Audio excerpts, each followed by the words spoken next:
Hello and welcome to my Yu-Gi-Oh channel. Today we're looking at the brand new information which came out of Yu-Gi-Oh Digital Next, and this is to do with the Duel Links Arc V experience. It mentions just as a broad point that over 140 million downloads have been introduced since the game started in 2016. There have been over 6 billion duels committed, and players have obtained a total of over 65 billion cards. To amass that number within 5 years is amazing.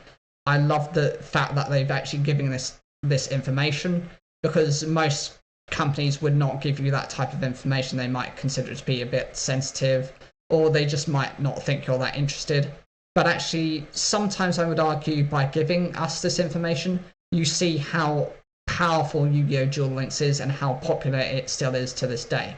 Most games don't have this kind of life capacity around them, even though this is a free to play. I know you do have the microtransactions things, which can speed up, for example, purchasing gems, new packs, and the like, but you still always have the free to play element, which is nice, and it's definitely something I hope that they remain with. I hope they don't go too far with, these microtransactions. We also start seeing the stuff to do with the history of Duel Links. So it shows the release years of Duel Monsters in 2016 with Dan Green, who was the original voice actor of Yugi Moto within the original series. GX in 2017, we see an image of Jane Yuki. In 5Ds, we see Yusei Fudo, that was 2018. We see The Dark Side of Dimensions, which was the special new movie that was related to the initial Duel Monsters in 2019. We see Zeal World with Yuma Tsukumo in 2020. And then in 2021, we just see a sum block of that number.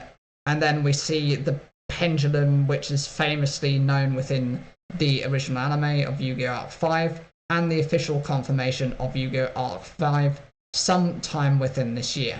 Now, I'm not aware as when we're going to get it. We really didn't get any information, and of everything that was shown within this release, this was probably the shortest bit of the trailer. It was about a minute long. We just saw a little bit of the history and just confirmation that this is going to be released. Now, I quickly did a bit of information searching for, and this is what anyone can do, it's very easy. Just a Google search to look at when all of these different worlds were released.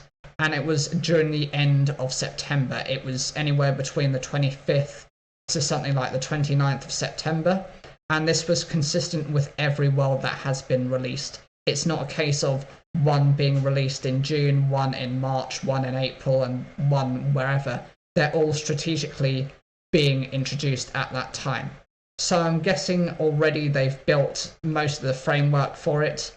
They've probably got all the designs as they need. They're probably doing a little bit of polishing up just to make sure everything is ready. And I'm sure we'll have some initial kind of release for it just beforehand. So they'll have a point where they've downloaded some of the stuff, but you might not have access to it even once it's downloaded. And then you'll have an official release sometime at the very end of September.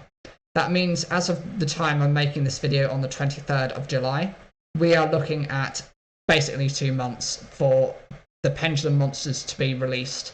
How they're going to work and how this is going to actually change the field, I have no idea. I will actually be making a separate video alongside that to give you my points of view of how they could interact with it and how I think they should interact. And I think there needs to be a distinction there. What I think and what I know they should do are two completely different things. I mean, realistically, Konami is going to go for the most easy route, like any company. They're not going to go through the hard mess of, completely adapting their systems, even though I think maybe it's time to do that, even if you just want to do it for that one world to try it out. It's always a good idea to try and keep your audience interested. You never want your audience to get bored, because the second they get bored, they switch off, they stop playing, or they stay with what's already there. I've heard a number of people with mixed feelings within the community. Some of them do like the new idea of the Pendulum Monsters being introduced, and some absolutely hate the idea. They think, actually, leave Duel Links alone. It was classic, it had its format, it knows where it's going, and to introduce pendulums means you have to completely change the way the fields are working. I don't think, from my personal view, it's going to be so disruptive as that. I remember when pendulums were first introduced within the traditional format, how much people were both excited and hated it. I think they were excited initially because it was a brand new idea, but I think they also hated the fact that there was a massive amount of text. Monsters had two effects. They had the pendulum effect, and they also had the monster effect. You had the whole issue with just spitting out monsters from your hand if they were anywhere between the pendulum scales. So if you had a scale of 1 and 8, you could summon monsters between level 2 and 7 without any real cost to you. And there weren't really any caps or limitations until they had to introduce some further on. I think with Master Rule 4, they had to limit the way these monsters were being summoned to being only able to summon them once within the duel, once within the turn, and certain monsters had to be summoned to the extra monster zone, and you also had to have the left and furthest right zones as your new pendulum zones. Anything that was destroyed in terms of pendulum monsters that went to the extra deck, when they got special summoned again, had to go into the extra deck monster zone rather than in the main monster zone. So any of these implementations could be adapted into the game. How likely they're going to go into that, we'll see within a new discussion. What do you guys think of this? I know there isn't any information to go on. If you've got any theories, put those in the comments down below. Like the video if you enjoyed it, and don't forget to subscribe for more daily Yu-Gi-Oh content.